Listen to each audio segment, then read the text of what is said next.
Hello, Assalamu alaikum friends. As you know, we are here for you for your class, and today is our 8th class of biology.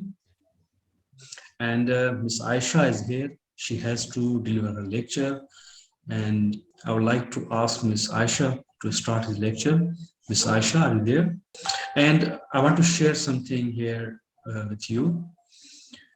Friends who are interested in our class and the learners or interested participants who want to join us through Zoom, they can join us. I'm going to share Zoom ID and link on Facebook and in our WhatsApp groups. So if anyone is interested to join us through Zoom, he or she can join us. So Ms. Aisha, you may start now. Assalamu alaikum everyone.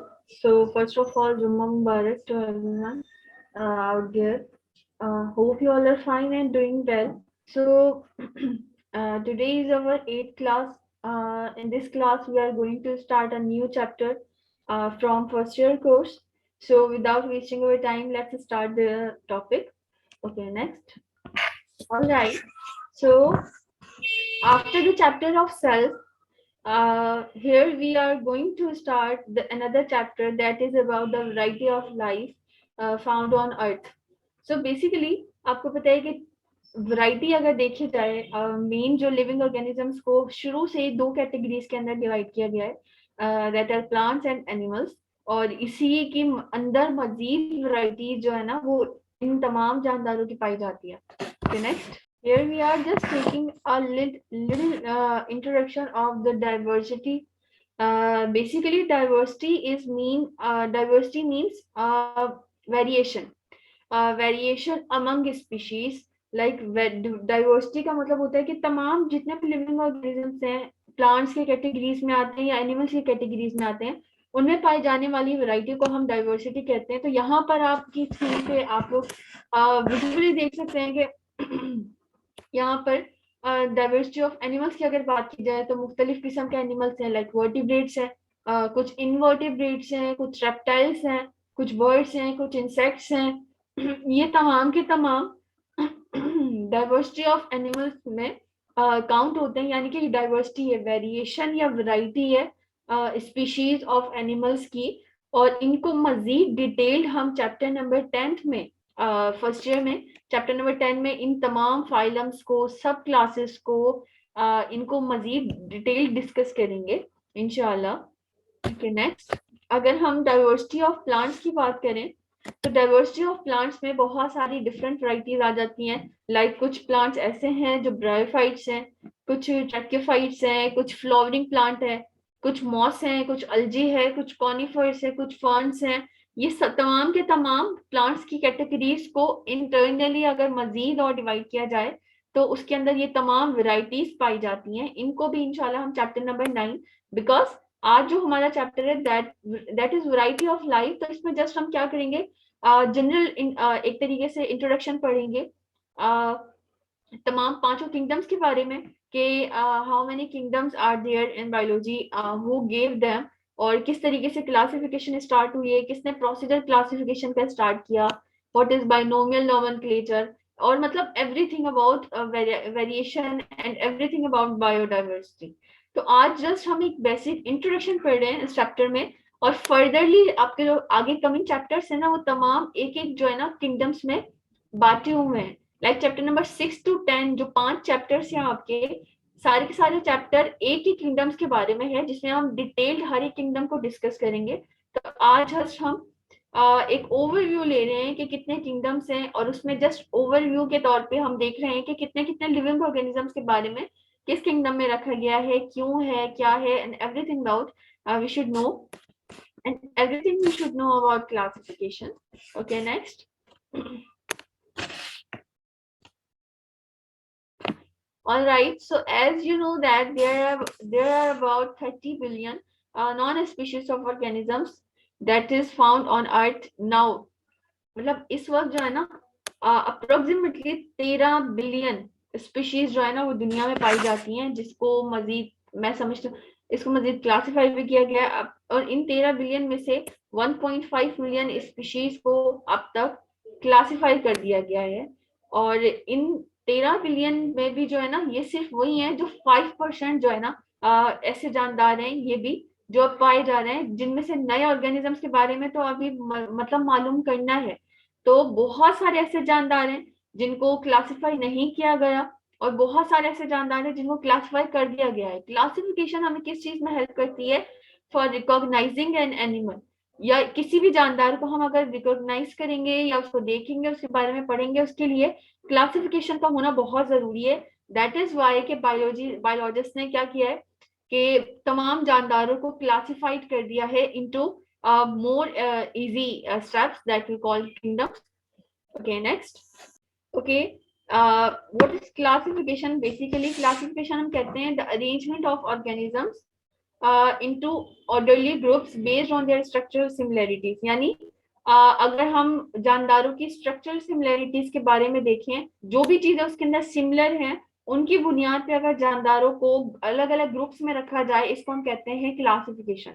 Classification को हम taxonomy में कह सकते हैं, या taxonomy biology की एक branch है जिसके अंदर क्लासिफिकेशन की जाती है। क्लासिफिकेशन को हम सिंपल उर्दू में दर्जाबंदी कहते हैं। टेक्सोनॉमिस्ट हम उनको कहते हैं जो क्लासिफिकेशन करते हैं, यानी टेक्सोनॉमी पढ़ते हैं, क्लासिफिकेशन करते हैं, जानदारों को नाम देते हैं, उनको ग्रुपिंग करते हैं, उन तमाम चीजों लोगों को हम टेक्सोनॉमिस्ट कहते हैं। Okay, next. क्लासिफिकेशन के बेनिफिट्स क्या हैं? बेसिकली तमाम जानदारों को एक्यूरेटली और यूनिफॉर्मली नाम दिया जाता है। एक्यूरेटली मतलब एक प्रॉपर एक्यूरेट नाम दिया जाता है और तरीके से, क्योंकि हर एक जानदार को तो अलग नाम है। लाइक अगर हम जेलीफिश और स्टारफिश की बात करें तो ये फिशेस नहीं है, लेकिन हम इन्हें फिश अज्यूम करते हैं या समझते हैं। तो इन तमाम कंफ्यूजन को खत्म करने के लिए साइंटिस्ट ने क्या किया था? हर एक जानदार को पर्टिकुलर नेम दे दिए, और वो नेम्स उन्होंने या तो लैटिन लैंग्वेज में देते हैं या ग्रीक लैंग्वेज में देते हैं, क्योंकि अर्ली टाइम में जो है ना, तमाम जो दो लैंग्वेजेस ज्यादा थी यूजेस में, वो लैटिन और ग्रीक लैंग्वेज थी। तो तमाम जानदारों को जो क्लासिफाई किया गया है या उनको नाम दिए गए हैं, वो लैटिन और ग्रीक लैंग्वेजेस में दिए गए। नेक्स्ट। All right. तो अभी जैसे मैंने आप लोगों को बताया कि पहले क्या होता था कि एक ही जो है ना लिविंग ऑर्गेनिजम्स के लिए बहुत सारे डिफरेंट नेम्स यूज किए जाते थे, क्योंकि हर कोई अपनी जुबान में उसका नाम लेता था। तो उस चीज को या उस कंफ्यूजन को खत्म करने के लिए टैक्सोनॉमिस्ट ने क्या किया?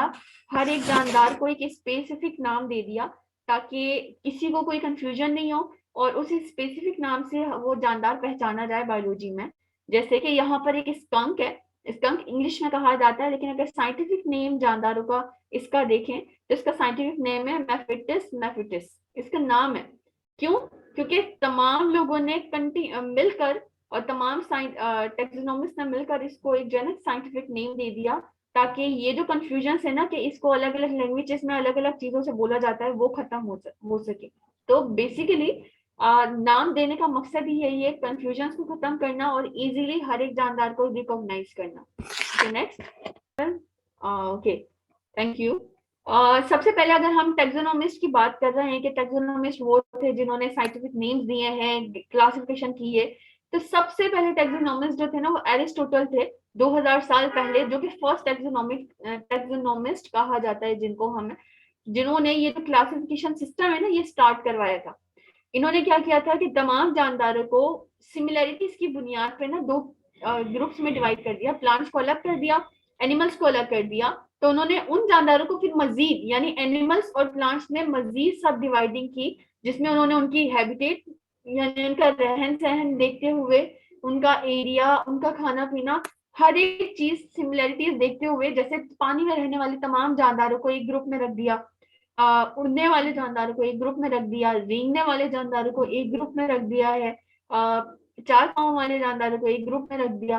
तो सिमिलैरिटीज को देखते हुए इन्होंने क्या किया था? जानदारों की क्लासिफिकेशन की थी। तो क्लासिफिकेशन का जो सिस्टम स्टार्ट करवाने वाले थे वो यही थे, एरिस्टोटल। नेक्स्ट। ओके, उसके बाद जो सेकंड अर्ली टेक्सोनॉमिस्ट है उनका नाम है कार्लस लिनियस।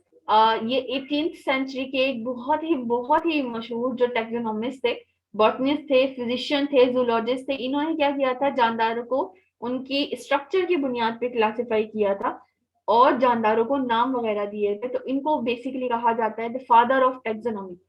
और ये एमसीक्यूज में बहुत जगह आता है कि who is the father of taxonomy. Taxonomy के जो स्टार्ट करवाने वाले थे वो एरिस्टोटल थे, but the father of taxonomy is Carolus Linnaeus. इन्होंने क्या किया था, एक सिस्टम स्टार्ट किया था, बाइनोमियल नोमेनक्लेचर। बाइनोमियल नोमेनक्लेचर हम कहते हैं किसी एक जानदार को दो नाम देना, टू वर्ड्स नेम, मतलब एक ऐसा नाम देना किसी जानदार को जिसके अंदर दो अल्फाज हो। एक अल्फाज जो है वो जीनस से रिलेट करता हो उसकी, एक अल्फाज उसकी स्पीशी से रिलेट करता हो। तो जीनस और स्पीशी दो वर्ड से मिलकर जब एक नाम बनता है उसको हम कहते हैं बाइनोमियल नोमेनक्लेचर। बाइनोमियल नोमेनक्लेचर एक पर्टिकुलर तरीका है किसी जानदार को नाम देने का, जो कि इन्होंने स्टार्ट करवाया था क्लासिफिकेशन में। ओके नेक्स्ट, किसी भी जानदार को बाइनोमियल नोमेनक्लेचर के थ्रू अगर नाम दिया जाता है तो मैंने आपको जैसे कि बताया, आप देख सकते हैं पहला जो वर्ड होगा ना उसका, लाइक हमारे यहाँ पर क्या होता है, हमारा जो कॉमन नेम है, फर्स्ट नेम हमारा अपना होता है और सेकंड नेम हमारा हमारी कास्ट होती है या फादर नेम होता है। सिमिलर टू दिस, किसी भी जानदार को दो साइंटिफिक नेम्स दिए जाते हैं। एक साइंटिफिक नेम दिया जाता है जिसके अंदर दो अल्फाज होते हैं, फर्स्ट वर्ड उसका जीनस से रिलेट करता है, दूसरा वर्ड उसका स्पीशी से रिलेट करता है। ये जरूरी है, ये रूल्स हैं किसी भी जानदार को साइंटिफिक नेम देने के लिए। साइंटिफिक नेम हम किसको कहते हैं, वो नेम जो तमाम लिविंग ऑर्गेनिजम्स को साइंसदानों ने दी हैं to clarify all the misconceptions about the names. तो उस चीज को क्लियर करने के लिए जो साइंटिस्ट ने नाम दिए हैं उनको हम साइंटिफिक नेम्स कहते हैं। साइंटिफिक नेम मेजोरिटी जो है ना वो लैटिन और ग्रीक लैंग्वेज में होता है। इसके अलावा अगर हम किसी भी चीज को प्रिंट करवा रहे हैं तो उसमें अगर कोई भी साइंटिफिक नेम आ रहा है उसको इटैलिसाइज किया जाता है। इटैलिसाइज एक पर्टिकुलर वर्डिंग की जो है ना एक चीज होती है, लाइक वर्ड के अंदर जो मेजोरिटी यूज होती है। इसके अलावा जीनस जब भी हम लिखेंगे, जीनस का फर्स्ट वर्ड कैपिटल होगा जबकि स्पीशी का फर्स्ट वर्ड स्मॉल लेटर होगा। इसके अलावा अगर हम हाथों से, लाइक अगर मैं एक पेज पे नोट्स बना रही हूँ और उसके अंदर मेरे सामने मैंने 2 से 3 मरतबा कोई ना कोई साइंटिफिक नेम्स लिख दिए हैं, तो मैं अगर अपने रिटिन में साइंटिफिक नेम्स लिख रही हूँ तो उसके नीचे मुझे उसको अंडरलाइन करना है। ये कुछ रूल्स रेगुलेशन है किसी पर्टिकुलर साइंटिफिक नेम्स को लिखने के लिए, जो कि बहुत जरूरी है। ऑल राइट, अब हम बात करते हैं क्लासिफिकेशन ग्रुप्स की। टेक्सा या टेक्सम, टेक्सम प्लूरल कहते हैं और सिंगुलर में हम टेक्सम कहते हैं। ये वो कैटेगरी या वो ग्रुप है जिसके अंदर किसी जानदार को क्लासिफाई किया गया है। इसके एक बहुत कॉमन एग्जांपल है कि अगर जैसे हम स्कूल्स के अंदर तमाम फर्स्ट क्लास के बच्चों को फर्स्ट क्लास में ही रखते हैं, वो सेकंड क्लास के स्टूडेंट्स के साथ नहीं बैठते। सिमिलर टू दिस क्या होता है कि हर एक जानदार को जिस ग्रुप में रखा गया है ना उस ग्रुप को हम टेक्सा कहते हैं। और जब हम बहुत सारे टेक्सा को एक तरतीब से रखते हैं ना तो उस तरतीब से रखने को हम कहते हैं hierarchy. Hierarchy is basically the ascending order of Texas. यानी अगर हम टेक्सा को, जैसे सबसे छोटी क्लास स्कूल्स में होती है फर्स्ट और सबसे हाईएस्ट क्लास स्कूल में होती है मैट्रिक, तो फर्स्ट टू मैट्रिक अगर तमाम क्लासेस को असेंडिंग ऑर्डर में रखा जाए यानी छोटे से लेकर बड़ा करके, उसको हम कहेंगे हिरार्की। बिल्कुल इसी तरीके से यहाँ पर जो टेक्सा है, टेक्सा कितने होते हैं, 8 टेक्सा काउंट होते हैं और 8 के 8 टेक्सा, टेक्सा हम कह रहे हैं उन ग्रुप्स को जिसमें जानदारों को क्लासिफाई किया गया है। जब ये टेक्सा असेंडिंग ऑर्डर में रखे जाएंगे तो उसको हम टेक्सोनोमिक हिरार्की कहेंगे। आप यहाँ पर देख सकते हैं there are 8 taxa already written there, species, genus. हम इसको उल्टा पढ़ते हैं बिकॉज जब से जो सबसे छोटा टेक्सा है वो स्पीशी है, इसलिए हम छोटे से बड़ा यानी असेंडिंग ऑर्डर में हमेशा इसको काउंट करते हैं। सबसे पहले हम स्पीशी की बात करें, species, genus, family, order, class, phylum, kingdom, domain. ये तमाम के तमाम छोटे से लेकर बड़े तक के लेवल के छोटे छोटे जो है ना टेक्सास हैं जो कि मिलकर एक क्लासिफिकेशन के अंदर रखे गए जिसके अंदर जानदारों को क्लासिफाई किया गया। नेक्स्ट,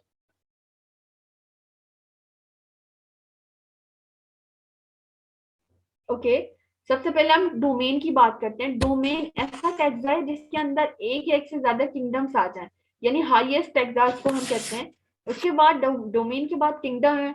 किंगडम हम ऐसा एक टेक्सा है जिसके अंदर तमाम फाइलम को रखा जाता है। फाइलम ऐसा टेक्सा है जिसके अंदर तमाम क्लासेस को रखा जाता है, या क्लासेस को हम डिवीजन भी कह सकते हैं। तो डिवीजन या क्लासेस को मिलकर जिसके अंदर रखा जाए वो फाइलम होता है। ओके नेक्स्ट,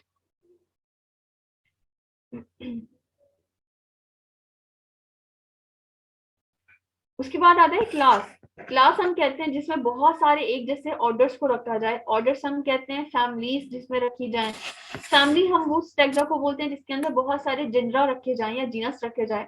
जीनस हम कहते हैं एक ऐसा ग्रुप जिसमें स्पीशीज को रखा जाए और स्पीशीज एक दूसरे से रिलेट भी करती हो, इसको हम जीनस कहेंगे। और स्पीशी जो है ना वो सबसे ज्यादा स्पेसिफिक टेक्सोन है जिसके अंदर मजीद किसी और को नहीं रखा गया। स्पीशी क्या है, स्मॉलेस्ट और जो है ना यूनिट है और बेसिक यूनिट है क्लासिफिकेशन का, जिससे क्लासिफिकेशन शुरू हो रही है। Okay next.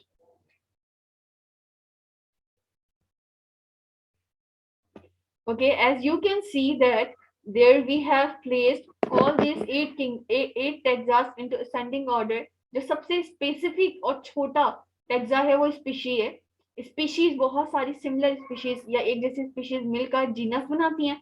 जीनस मिलकर फैमिली बनाता है। फैमिली मिलकर ऑर्डर्स बनाते हैं। ऑर्डर्स को हम एक साथ क्लास में रखते हैं। क्लासेस को हम एक साथ फाइलम में रखते हैं। फाइलम को हम एक साथ किंगडम्स में रखते हैं। और किंगडम्स जिस लास्ट टैक्सा के अंदर रखे जाते हैं उसको हम डोमेन कहते हैं। तो domain is the highest taxa of hierarchy, taxonomic hierarchy, while species is the basic and smallest taxa of this hierarchy. Okay, next. अब हम बात करते हैं कि ये जो टेक्सोनॉमी में जानदारों की क्लासिफिकेशन की जाती है किस बुनियाद पे की जाती है। जानदारों के स्ट्रक्चर की बुनियाद पे, लाइक कौन सा जानदार किसके अंदर क्या चीज सिमिलर है। जैसे होमोलोगस, अगर हम स्ट्रक्चर की बात करें, होमोलोगस स्ट्रक्चर हम उस स्ट्रक्चर को कहते हैं जिसमें कोई जानदार दिखने में सेम हो पर उसका फंक्शन डिफरेंट हो।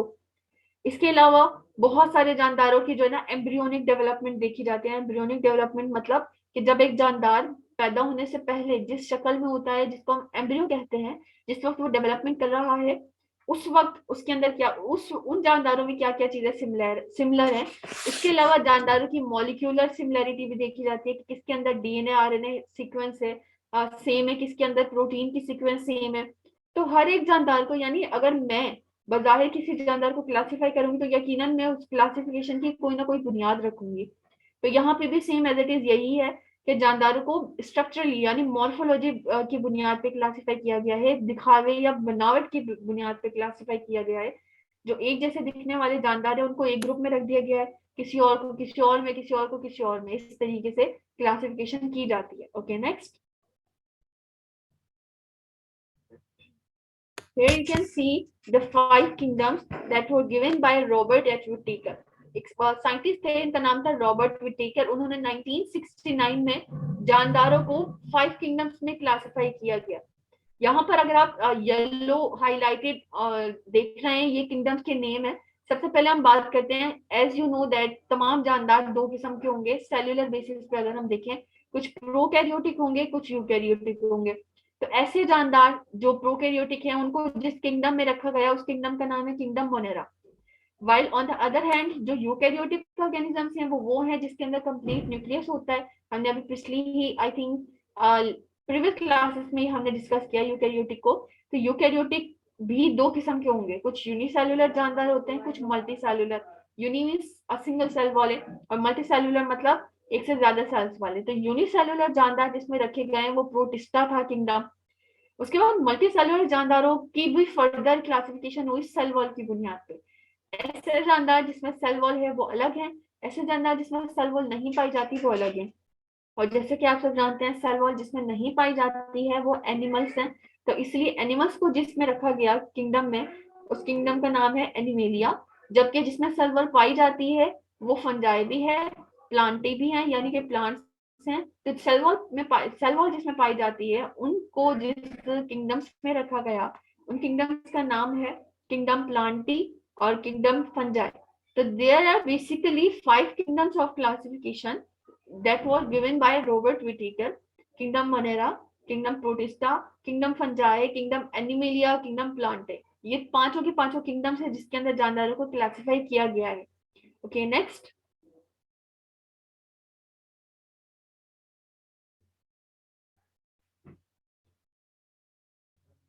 Okay, here you can see the 5 differentiations of these 5 kingdoms. अगर सबसे पहले हम किंगडम मोनेरा की बात करते हैं, किंगडम मोनेरा की क्या कैरेक्टरिस्टिक्स हैं। किंगडम मोनेरा उनको बोलते हैं, किंगडम मोनेरा का दूसरा नाम किंगडम प्रोकैरियोट है। किंगडम प्रोकैरियोट इसका जो है ना सेकंड नेम है। इसका अगर सेल स्ट्रक्चर की बात करें, आप सिंपली एक एक को हम बज़ाहिर एक एक करके पढ़ते हैं। सबसे पहले हम पढ़ रहे हैं किंगडम मोनेरा। किंगडम मोनेरा में अगर जानदारों के सेल की बात की जाए तो सेल उसके अंदर एक ही होगा, लाइक वो यूनिसेल्युलर होंगे और वो सेल भी प्रोकैरियोटिक ही होगा।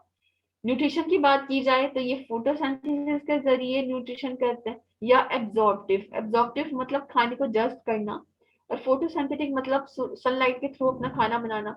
तो दोनों बुनियादों पे वो न्यूट्रिशन हासिल करते हैं, इसलिए हम उसको कहते हैं कि उनके न्यूट्रिशन ये है। मूवमेंट की बात की जाए तो ये मूवमेंट करते हैं थ्रू फ्लैजिला।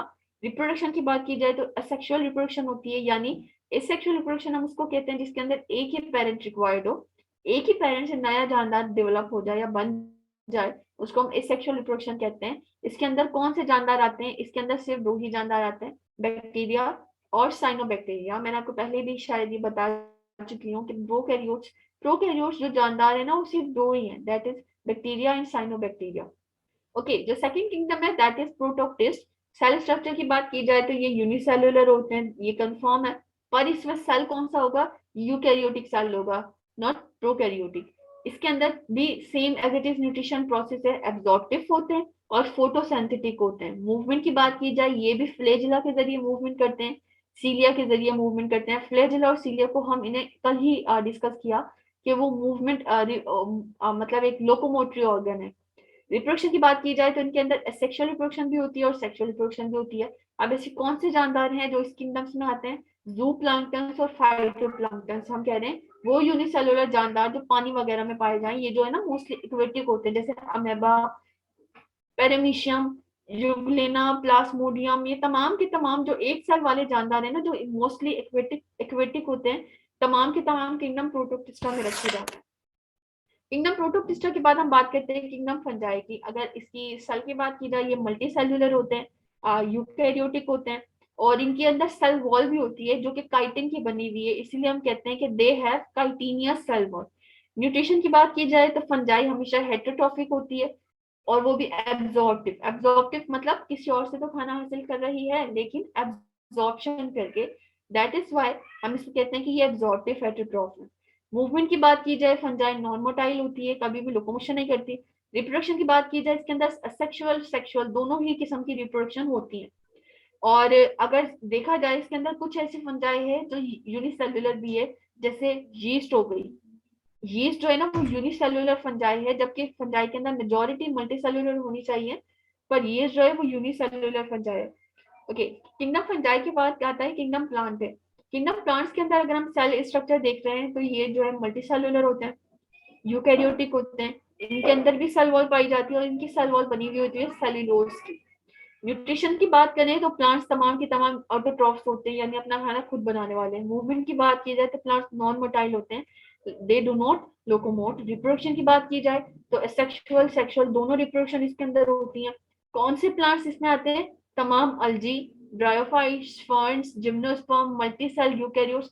मतलब ओवरऑल जितने भी प्लांट्स की कैटेगरीज हैं वो तमाम की तमाम किंगडम प्लांटे में आती है। After that the last kingdom is animals kingdom, जिसको हम किंगडम एनिमेलिया कहते हैं। इसके अंदर सेल स्ट्रक्चर सेम है, मल्टी सेलुलर भी है, ये यूकैरियोटिक भी है, पर इसके अंदर सेल वॉल नहीं होती, जिसकी वजह से ये जो है प्लांट से डिफरेंट होते हैं। न्यूट्रिशन की बात की जाए, एनिमल्स हमेशा हेटेरोट्रॉफिक होंगे। हेटेरोट्रॉफिक हम कहते हैं वो जानवर जो किसी और से खाना हासिल करें। मूवमेंट की बात की जाए तो ये हाईली मोटाइल होते हैं, क्योंकि आपको पता है प्लांट्स लोकोमोशन करते हैं, तो ये तमाम लोकोमोशन करने वाले जानदार है। रिप्रोडक्शन की बात की जाए, इसमें सेक्सुअल भी हो रही है, सेक्सुअल रिप्रोडक्शन भी हो रही है। और कौन से जानदार इसमें आते हैं? तमाम स्पंजेस, वर्टिब्रेट्स, इनवर्टिब्रेट्स। मतलब all the diversity of animals are placed into kingdom Animalia. इन पांचों किंगडम्स का ये एक जनरल इंट्रोडक्शन है या जनरल कैरेक्टरिस्टिक्स हैं दैट यू शुड नो। इन तमाम किंगडम्स को फर्दरली हर एक चैप्टर के अंदर डिटेल्ड जो है ना डिफाइन या डिस्क्राइब किया गया है, जो कि चैप्टर नंबर 6 से हम इंशाल्लाह कल से इसको पढ़ेंगे। Okay, next.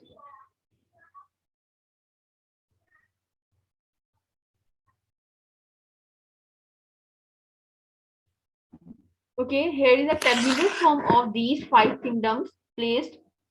You can see kingdom Monera, kingdom Protista, fungi, Plantae, Animalia. All these are 5 kingdoms in biology. And you can see के ऊपर लिखा हुआ है कि तमाम चीजें, सेल टाइप इसमें क्या है, न्यूक्लियर इनवेलप है यानी न्यूक्लियस है, सेल वॉल है, मोड ऑफ न्यूट्रिशन, मल्टीसेलुलरिटी। हम इन तमाम कैरेक्टरिस्टिक्स को ऑलरेडी पढ़ चुके हैं, फिर भी एक नजर देख लेते हैं। किंगडम मोनेरा की अगर सेल टाइप बात की जाए तो वो प्रोकैरियोटिक है, न्यूक्लियस इनवेलप इनमें नहीं होता, एब्सेंट है। सेल वॉल इसके अंदर नॉन सेल्यूलोज होती है, सेल वॉल तो है लेकिन सेल्यूलोज की नहीं बनी हुई। ये ऑटोट्रॉफ भी है, हेट्रो भी है और मल्टी सेलुलर नहीं होते। किंगडम प्रोटिस्टा की बात की जाए तो सेल इसमें यूकेरियोटिक है, न्यूक्लियर इनवेलप इसमें है, सेल वॉल भी इसमें है किसी किसी में। मोड ऑफ न्यूट्रिशन इनका फोटोसिंथेटिक और हेटेरोट्रॉफ है, और मल्टी सेलुलर ये नहीं होते मेजोरिटी। फंजाई की बात की जाए यूकेरियोटिक होते हैं, न्यूक्लियर इनवेलप यानी न्यूक्लियर मेम्ब्रेन जो है वो इसमें होती है, क्योंकि ऑफ कोर्स अगर ये यूकेरियोटिक है तो कॉमन सी बात है इनके अंदर न्यूक्लियर इनवेलप होगा, ठीक है। और सेल वॉल इसकी होती है, काइटिन की बनी हुई होती है, एब्जॉर्प्टिव हेटेरोट्रॉफ है खाने के मामले में, और मेजोरिटी जो है ना ये मल्टी सेलुलर होते हैं।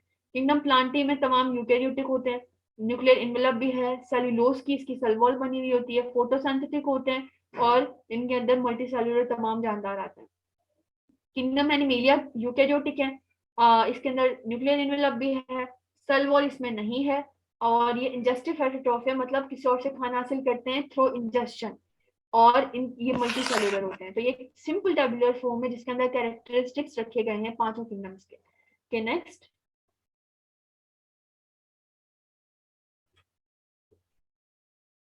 okay, after kingdoms let us talk about viruses. Is viruses dead or alive? Okay, next.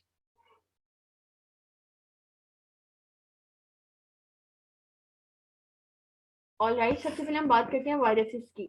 तो वैरायटी ऑफ लाइफ एक ऐसा चैप्टर है जिसके अंदर मेजोरिटी जो है ना वो क्लासिफिकेशन का जिक्र है, बाइनोमियल नोमेनक्लेचर का जिक्र है, पांचों किंगडम्स का जिक्र है। इन तमाम चीजों के अलावा इसके अंदर एक मेजर जो टॉपिक डिस्कस किया जाता है दैट इज वायरस। अब वायरस के लिए क्या टर्म है? वायरस बेसिकली ऐसी चीज है जो पांचों किंगडम्स में किसी में नहीं रखी गई। अभी अभी हमने पांचों किंगडम्स डिस्कस किए हैं, पांचों ही किंगडम्स के अंदर तमाम दुनिया के जितने भी पाए जाने वाले जानदार हैं हर कैटेगरी के, वो उन पांचों किंगडम में कहीं ना कहीं प्लेस किए गए हैं। जबकि वायरसेस ऐसा वाहिद एक ऐसा चीज है जिसको किसी किंगडम में प्लेस नहीं किया गया, because they are neither living nor non living. यानी ना तो वायरसेस कंप्लीटली लिविंग है ना नॉन लिविंग है, क्योंकि पांचों किंगडम्स किस बुनियाद पे? सेल की बुनियाद पे। वायरसेस में तो सेल होता ही नहीं है, that is why viruses are not placed in any kingdom.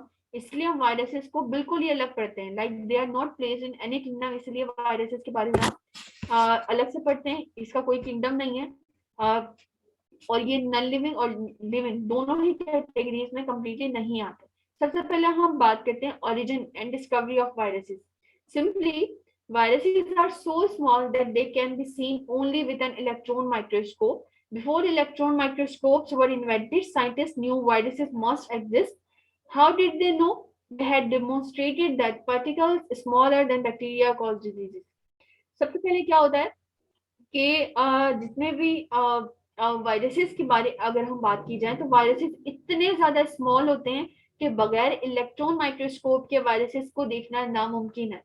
तो इलेक्ट्रॉन माइक्रोस्कोप के इन्वेंट होने से पहले वायरसेस के बारे में लोगों को इतना जानकारी नहीं थी, लेकिन साइंटिस्ट को इतना अंदाजा जरूर था कि कोई ऐसी चीज है जो बैक्टीरिया से भी ज्यादा छोटी है और वो डिजीजेस करती है यानी बीमारियां करती है।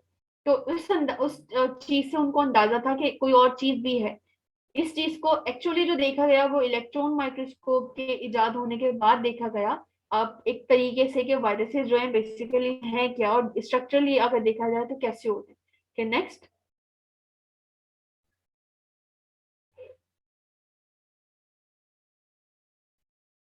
ओके, सबसे पहले हम डिस्कवरी की बात की जाए। अगर डिस्कवरी की तो scientist did not actually see viruses for the first time until the 1930, यानी 1930 तक किसी भी साइंसदान ने कभी भी वायरस को नहीं देखा था, क्योंकि इलेक्ट्रॉन माइक्रोस्कोप भी नहीं था। लेकिन जब इलेक्ट्रॉन माइक्रोस्कोप इजाद हुआ तो उसके बाद जो है ना साइंसदानों ने वायरसेस के ऊपर रिसर्च स्टार्ट किया और वायरसेस को बजाहिर देखा। इन 1915 इंग्लिश बैक्टीरियोलॉजिस्ट फ्रेडरिक टॉड discovered bacteriophage, the virus that attacks bacteria. 1915 के अंदर एक साइंटिस्ट थे, बैक्टीरियोलॉजिस्ट थे, यानी बैक्टीरिया के बारे में पढ़ने वाले थे। उनका नाम था फ्रेडरिक टॉड। उन्होंने बैक्टीरियोफेज वायरस जो है ना, बैक्टीरियोफेज वायरस का नाम है, डिस्कवर किया था। और बैक्टीरियोफेज एक ऐसा वायरस है जो कि बैक्टीरियाज को जो है ना अटैक करता है। He noticed tiny clear spots within bacterial colonies and hypothesized that something was killing the bacteria.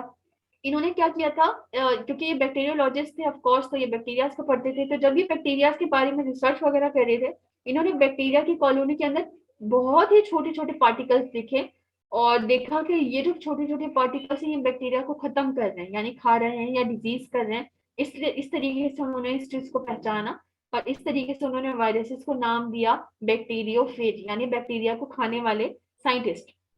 इसके बाद जो सेकंड है वो है the tobacco Mosaic virus. Tobacco Mosaic virus पहला ऐसा वायरस है जिसको बाज़ाहिर किसी ने देखा था। नेक्स्ट।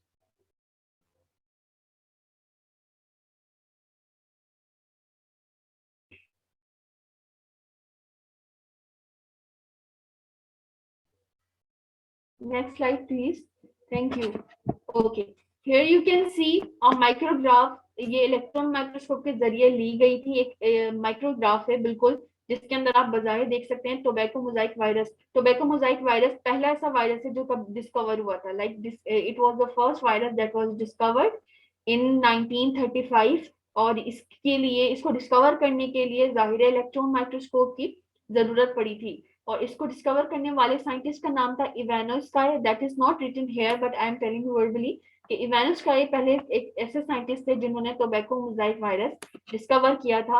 और टोबैको मोजाइक वायरस टोबैको के पत्ते में, यानी कि टोबैको प्लांट के अंदर पाया जाता है, जो कि टोबैको प्लांट को डिजीज कॉज करता है। तो ये पहला ऐसा वायरस था। और ये यहाँ पर जो आप एक डायग्राम देख रहे हैं, ये sorry that is not a diagram, that is a micrograph जो कि इलेक्ट्रॉन माइक्रोस्कोप के जरिए ली गई थी। Okay, next.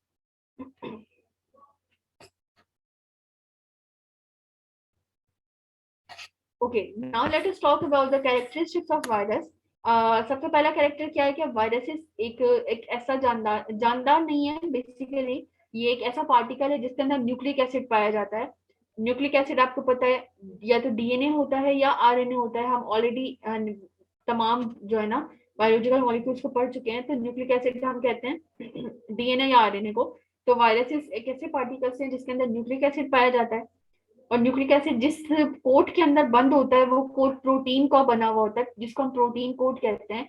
और इस प्रोटीन को हम इन्वेलप कहते हैं। इन्वेलप हम हर उस चीज को कहते हैं जिसके अंदर कोई चीज बंद हो। जितने भी वायरसेस हैं अगर साइज के हिसाब से देखा जाए तो वो 20 to 25 मिलीमीटर, बहुत छोटे होते हैं, लाइक सॉरी नैनोमीटर होते हैं। उसके बाद अगर वायरसेस की बात की जाए तो वायरसेस जो है वो न्यूक्लियो प्रोटीन के बने हुए एक एजेंट्स हैं। फिल्टरेबल एजेंट्स का मतलब ये है कि वायरस हर एक चीज से फिल्टर हो सकते हैं। लाइक इतने स्मॉलर है कि ये जो है ना इजिली फिल्टरेबल है, किसी भी चीज से इजिली फिल्टर हो सकते हैं। वायरसेस जो है वो ऑब्लिगेट इंट्रासेलुलर पैरासाइट है। इंट्रासेलुलर का मतलब कि सेल के अंदर पाया जाने वाला या सेल के अंदर रहने वाला एक पैरासाइट है। इंट्रासेलुलर मींस क्योंकि ये जाकर हमारे सेल्स को ही जो है ना अटैक करते हैं। और ये पैरासाइट्स इसलिए हैं क्योंकि ये हमसे चीजें भी एक तरीके से बेनिफिट हमसे हासिल करके और हमें नुकसान पहुंचा रहे हैं, इसलिए हम वायरसेस को पैरासाइट्स कहते हैं एक तरीके से, और वो भी इंट्रासेलुलर पैरासाइट्स। वायरसेस जो है वो लिविंग और नॉन लिविंग के दरमियान के पाए जाते हैं। क्योंकि वायरसेस की अगर बात की जाए कि तो ये जो है ना नॉन लिविंग इसलिए है क्योंकि इसकी बॉडी नॉन लिविंग है, इसके अंदर कोई सेल नहीं है, और ये बगैर किसी लिविंग सेल के बाहर ये इनएक्टिव होते हैं।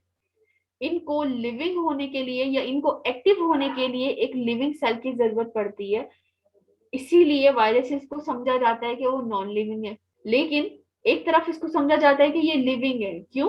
क्योंकि इसके अंदर न्यूक्लिक एसिड पाया जाता है। न्यूक्लिक एसिड होता है डीएनए या आरएनए, और ऑफ कोर्स डीएनए और आरएनए सिर्फ लिविंग के अंदर पाया जा सकता है, लेकिन यही डीएनए और आरएनए वायरसेस के अंदर भी है। सेकंड पॉइंट क्या है कि वायरसेस खुद को रेप्लिकेट करते हैं। रेप्लिकेट मतलब अपनी जैसे डिफरेंट बहुत सारी कॉपीज बनाते हैं। ये भी एक ऐसा कैरेक्टर है जो सिर्फ जानदार के अंदर होता है। तो इसी वजह से साइंटिस्ट अब तक पता नहीं लगा पाए कि आइदर वायरस लिविंग है या नॉन लिविंग है। इसीलिए वायरसेस को किसी किंगडम में भी नहीं रखा जाता। वायरस की अगर हम बात करें तो ये कंप्लीटली होस्ट सेल की जो है ना पर डिपेंड करते हैं। होस्ट सेल उसको बोलते हैं जिस पर वायरस जाकर अटैक करता है, तो उसके लिए ऊपर ये डिपेंड करते हैं टोटली। इनका अपना कोई मतलब एक तरीके से मशीनरी नहीं है, ये अपने आप से खुद से कुछ भी काम नहीं कर सकते। ये जो है बहुत सारी डिजीजेस कॉज करते हैं ह्यूमंस में, एनिमल्स में, प्लांट्स में, तमाम चीजों के अंदर ये सबसे ज्यादा बड़े एनिमी है ह्यूमंस बीइंग के। Thanks. Next. Okay, now let us talk about the structures of virus.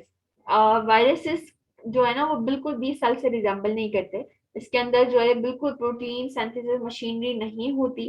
Viruses को वायरसेस और उसके पार्ट्स को कंट्रोल करने के लिए कंप्लीट होस्ट सेल की जरूरत पड़ती है। सबसे पहले हम नीचे अगर देखें की स्ट्रक्चर मौजूद है। वायरस एक ऐसा पार्टिकल है जिसमें कुछ चीज कवर होती है, कुछ सेंट्रल कोर होता है। कवरिंग, वायरस के ऊपर जो कवर होता है जिसको हम कहते हैं कैप्सिड, और उसको हम इनवेलप कह सकते हैं। कुछ कुछ ऐसे वायरसेस हैं जिसके अंदर इनवेलप नहीं होता, यानी कि उसका जो न्यूक्लिक एसिड है वो किसी चीज के अंदर बंद नहीं होता। सेंट्रल कोर एक ऐसा एरिया जिसके अंदर न्यूक्लिक एसिड पाया जाता है, या तो डीएनए होगा या आरएनए। डीएनए और आरएनए एक साथ किसी वायरस में नहीं पाए जाते। Okay, next.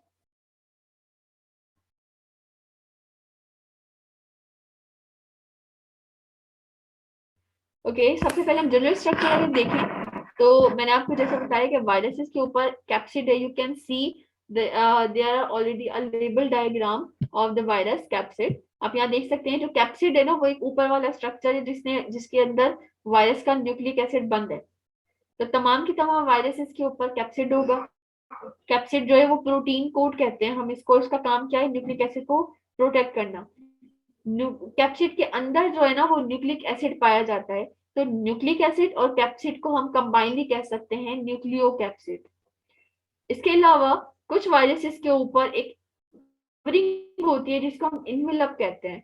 और इनवेलप जो है जिसके अंदर नहीं होता उस वायरसेस को हम नेक्ड वायरस कहते हैं, लाइक जिसके ऊपर इनवेलप नहीं हो। आप यहाँ देख सकते हैं सेकंड वाली डायग्राम के अंदर एक कैप्सिड है। कैप्सिड के ऊपर एक पर्पल कलर की कवरिंग हुई है, इसको हम कहते हैं इनवेलप।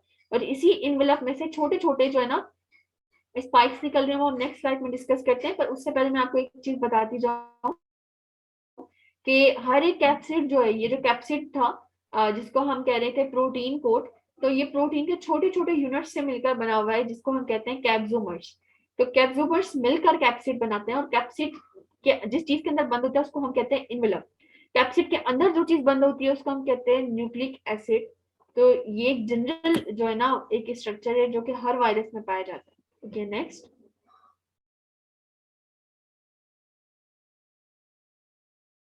ओके, अगर स्ट्रक्चरली देखा जाए वायरसेस दो होंगे, हेलिकल भी होंगे और आइकोसाहेड्रल भी होंगे। हेलिकल की अगर हम बात करें, हेलिकल यहाँ पर आपको तीन स्ट्रक्चर्स नजर आ रहे हैं। दीज आर हेलिकल स्ट्रक्चर्स जो कि सिलेंडर की शेप में होते हैं। इनके अंदर जो है ना इनका जो न्यूक्लियोकैप्सिड होता है ना वो सिलेंडर की शेप में होता है। इसको हम कहते हैं helical structure. Okay, next.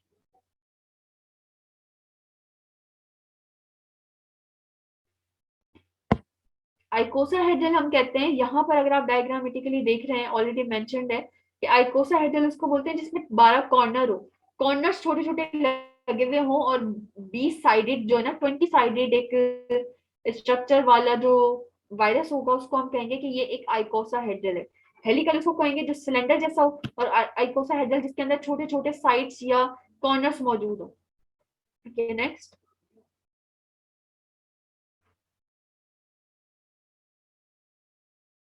Viral envelope की अगर हम बात करें तो मेजोरिटी वायरसेस के अंदर जो है ना मोस्टली एनिमल वायरसेस के अंदर के ऊपर इन्वेलप पाया जाता है। और जो इन्वेलप है ना उसके ऊपर छोटे छोटे स्पाइक्स यानी कांटे नुमा स्ट्रक्चर्स निकल रहे होते हैं जिनका काम क्या है कि ये एक वायरस को होस्ट सेल के ऊपर अटैच करने में मदद करते हैं। यानी एक वायरस जब होस्ट सेल पर जाकर बैठता है ना तो वो जब होस्ट सेल से अटैच होता है वो इन छोटे छोटे कांटों के जरिए होता है। दीज आर नॉट मैं सिंपल लैंग्वेज में आपको समझाने की कोशिश कर रही हूँ। दीज आर कॉल्ड स्पाइक्स, और ये स्पाइक्स भी प्रोटीन के बने हुए होते हैं। इनका काम एक ही है कि ये वायरस को होस्ट सेल से अटैच करवाते हैं। नेक्स्ट।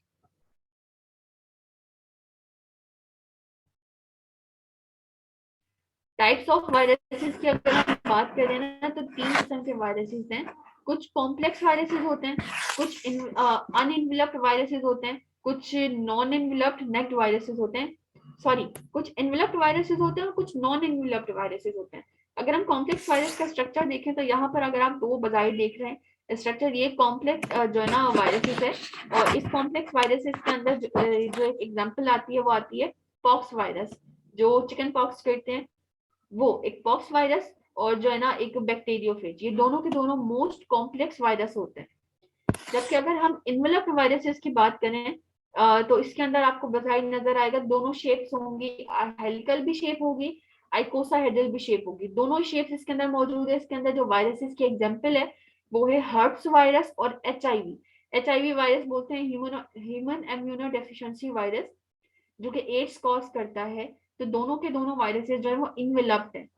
इसके बाद जब नेक्ड वायरसेस की बात करते हैं जिसके ऊपर इनवेलप नहीं होता, वो होते हैं पोलियो वायरस और पेपिलोमा वायरस। ये दोनों के दोनों ऐसे वायरसेस हैं जो कि नॉन इनवेलप्ड होते हैं, और इसके अंदर भी दोनों शेप होती हैं, हेलिकल भी आइकोसाहेड्रल भी। तो अगर हम वायरसेस की शेप्स की बात करें, शेप्स वाइज वो दो हैं, हेलिकल भी है, आइकोसाहेड्रल भी है जिसमें कॉर्नर्स है, और हेलिकल जो है वो सिलेंड्रिकल है। टाइप्स, अगर स्ट्रक्चरली टाइप्स की बात की जाए तो तीन है, कॉम्प्लेक्स वायरस है, इन्वेलप्ड वायरस है, नॉन इन्वेलप्ड वायरस है। और here you can see the very easy diagram of these types of viruses.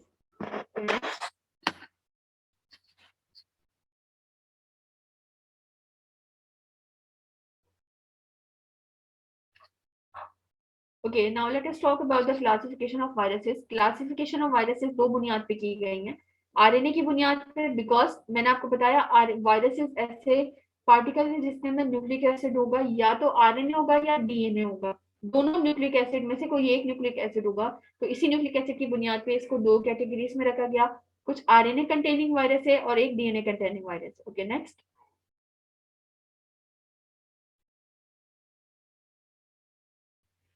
सबसे पहले हम बात करते हैं एक जो है ना बाल्टीमोर क्लासिफिकेशन है, ये पहली ऐसी क्लासिफिकेशन है जो वायरस के ऊपर दी गई थी, जिसमें वायरसेस को 6 कैटेगरीज में क्लासिफाई किया गया था on the basis of nucleic acid and messenger RNA production.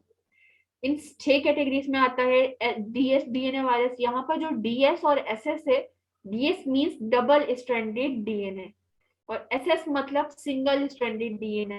तो double stranded DNA virus, single stranded DNA virus, double stranded RNA viruses, single stranded RNA viruses with positive strand. Positive strand मतलब ऐसे strand जिसपे positive polarity हो, positive charge हो। Single stranded RNA virus जिसके अंदर negative strand हो यानी negative polarity हो, और सिंगल स्ट्रैंडेड आरएनए वायरस जिसके साथ कुछ एंजाइम्स लगे हुए होते हैं जिसको हम कहते हैं रिवर्स ट्रांसक्रिप्टेज। तो इन 6 कैटेगरीज के अंदर वायरस को क्लासिफाई किया गया था। नेक्स्ट,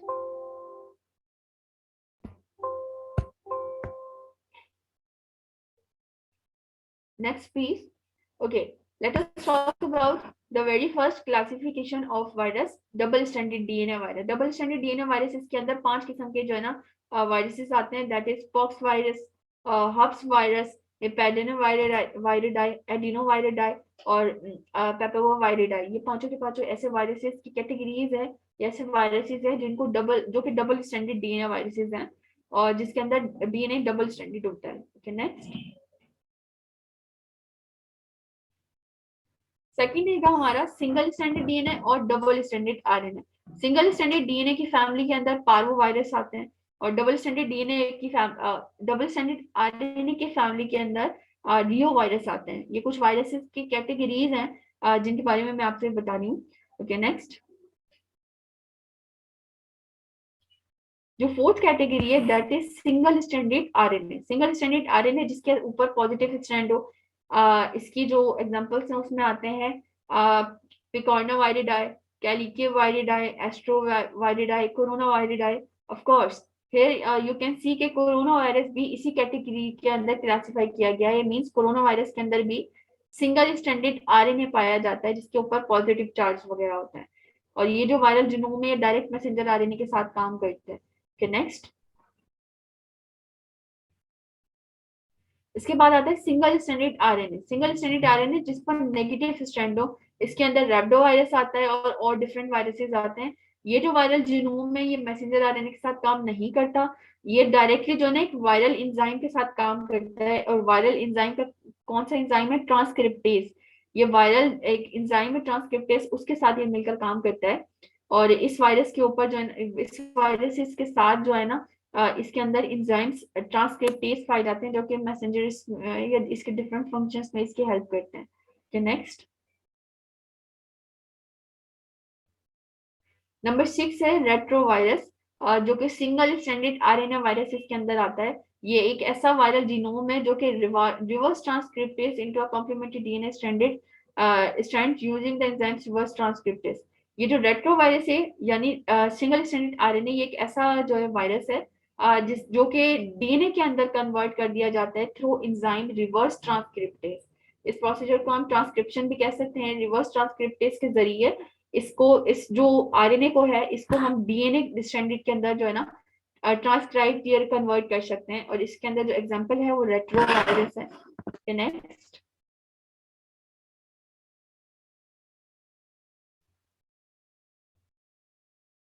बात करते हैं हम बैक्टीरियोफेजेस की। ऐसा टोल्ड यू कि बैक्टीरियोफेजेस वो वायरस है जो बैक्टीरिया को इन्फेक्ट करते हैं और मोस्ट कॉम्प्लेक्स वायरस है। Most complex viruses are bacteriophage. Bacteriophage एक ऐसा वायरस है जो कि इन्फेक्ट करता है बैक्टीरिया को। ये जो वर्ड है ना बैक्टीरियोफेज, इसका मतलब ही यही है बैक्टीरिया ईटर। और इनका काम क्या है? ये बैक्टीरिया की कॉलोनीज को डिफाइन जो है ना डिस्ट्रॉय कर देते हैं उनके होस्ट सेल पर बैठकर। तमाम के तमाम बैक्टीरियोफेजेस के जो अंदर न्यूक्लिक एसिड पाया जाता है, उसके ऊपर प्रोटीन स्ट्रक्चर भी होता है यानी कैप्सिड भी मौजूद होता है। ओके नेक्स्ट बैक्टीरियोफेज जो वायरस है ना इसके ऊपर इसकी जो लाइफ साइकिल की बात करते हैं। अगर दो जो लाइफ साइकिल है बैक्टीरियोफेजेस की यानी ऐसे वायरसेस के जो बैक्टीरिया को इन्फेक्ट करते हैं, दो लाइफ साइकिल है, लाइटिक और लाइसोजेनिक। सबसे पहले हम लाइटिक साइकिल के बारे में बात करें अगर, तो lytic cycle bacteriophage, lytic cycle जो लाइफ साइकिल है बैक्टीरियोफेज की, तो यहाँ पर आपको डायग्रामेटिकली नजर आ रही है। सबसे पहला काम क्या होता है? एक बैक्टीरिया का सेल है, एक बैक्टीरिया है बाकायदा। इस बैक्टीरिया के अंदर ऊपर बैक्टीरियल सेल वॉल है और अंदर बैक्टीरियल क्रोमोसोम पाया जाता है। इस पर क्या होता है? बैक्टीरियोफेज जाकर अटैच होता है, इसको हम पहला स्टेप कहते हैं। बैक्टीरियोफेज के अटैच होने के बाद वो अपने ये जो टेल फाइबर्स है ना यानी इसके जो लेग्स हैं एक तरीके से सिंपल लैंग्वेज में कहा जाए, वो उस वायरस पे इस तरीके से जकड़ता है, लाइक टाइटली बैठ जाता है और इंसर्ट करता है उसके अंदर अपनी पिन। पिन इंसर्ट करने की वजह से जो सेल वॉल है वो डैमेज हो जाती है। जिसके बाद जो दूसरा स्टेप है वो उसका ये होता है कि ये अपने अंदर मौजूद जो डीएनए और आरएनए होगा ना उसको इंसर्ट करेगा बैक्टीरिया सेल के अंदर। डीएनए या आरएनए जब बैक्टीरिया सेल के अंदर चला जाएगा इसको हम कहेंगे पेनिट्रेशन। जब बैक्टीरिया का डीएनए सॉरी वायरस का डीएनए या आरएनए जब इसके अंदर चला जाएगा बैक्टीरिया के अंदर, तो वो क्या करेगा? रेप्लिकेशन करेगा। रेप्लिकेशन कैसे होगी कि बहुत सारे वायरसेस के जो ना जो डीएनए, अब तक डीएनए रेप्लिकेशन करता है और आरएनए भी, तो इनके जो जब ये अपनी कॉपियां बनाएंगे तो बहुत सारे जो है ना सेम वायरसेस एक जो है ना बन जाएंगे बैक्टीरिया के अंदर। नेक्स्ट इसके बाद क्या होगा कि मैचुरेशन होगी। मैचुरेशन बोलते हैं कि जब वायरसेस के डीएनए और आरएनए या कुछ भी रेप्लिकेट हो गए हैं तो उसके ऊपर स्ट्रक्चर आना शुरू हो जाएगा वायरस का। स्ट्रक्चर कैसे है कि पहले कुछ था नहीं, पर अब वायरस का कंप्लीट स्ट्रक्चर बन रहा है। स्ट्रक्चर बनने की वजह से बहुत सारे वायरसेस एक ही बैक्टीरिया के अंदर भर जाते हैं या जमा हो जाते हैं। जिसके बाद फिफ्थ स्टेप में क्या होता है कि ये जो वायरसेस हैं, सेल के अंदर बहुत सारे वायरसेस हो जाने की वजह से बैक्टीरिया का जो सेल है वो फट जाता है, जिसकी वजह से सारे के सारे बैक्टीरियोफेज रिलीज होते हैं। तो इस तरीके से बैक्टीरियोफेज जो है ना अपने लाइफ साइकिल करते हैं, लाइटिक साइकिल, जिसके अंदर वो बैक्टीरिया की कॉलोनी को सेकंड्स के अंदर तबाह कर देते हैं। सेकंड्स के अंदर क्यों? क्योंकि एक वायरस के एक बैक्टीरिया के अंदर पता नहीं कितने बैक्टीरियोफेजेस जो है ना वो रेप्लिकेट करते हैं, तो बहुत सारे बनने के बाद वो बैक्टीरिया के सेल को डिस्ट्रॉय कर देते हैं। Next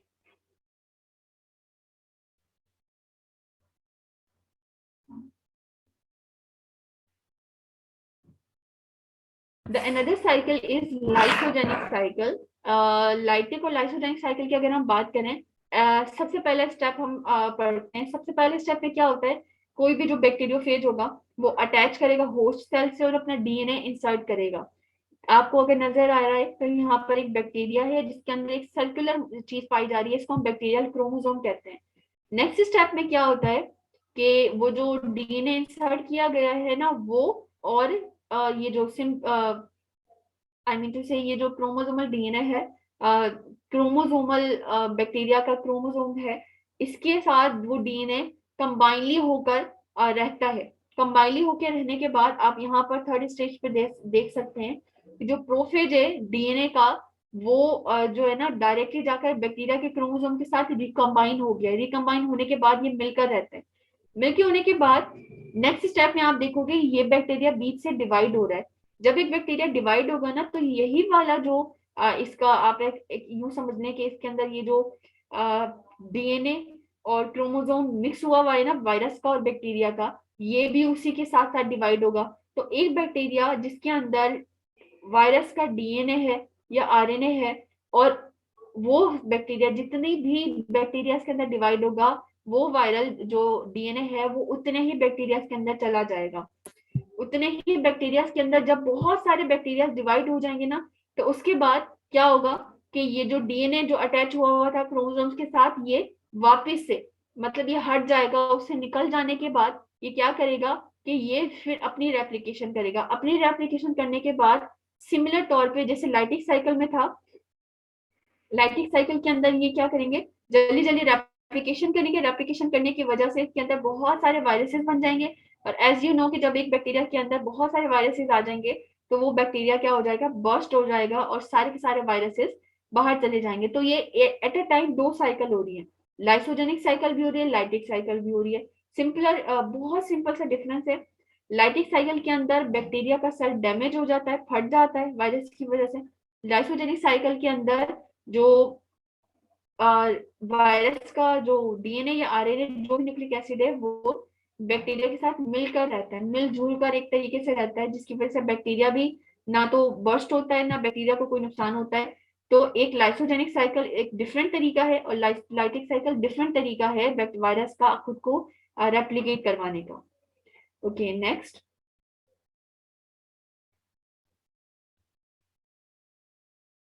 All right. So it was all about today's lecture. That is about virus.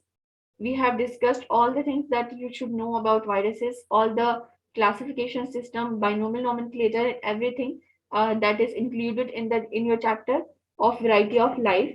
Inshallah, in the next class we will start from kingdom Monera. मैंने आपको बताया कि आप जो है further हम आगे classes पढ़ेंगे, हर एक kingdom को हम detail discuss करने वाले हैं। तो आज के लिए इतना काफी है। Hope you got it. If you have any confusion, so you can freely ask. We are here to answer your uh, suggestions, and your questions will be appreciated. Thank you so much for listening. Allah Hafiz.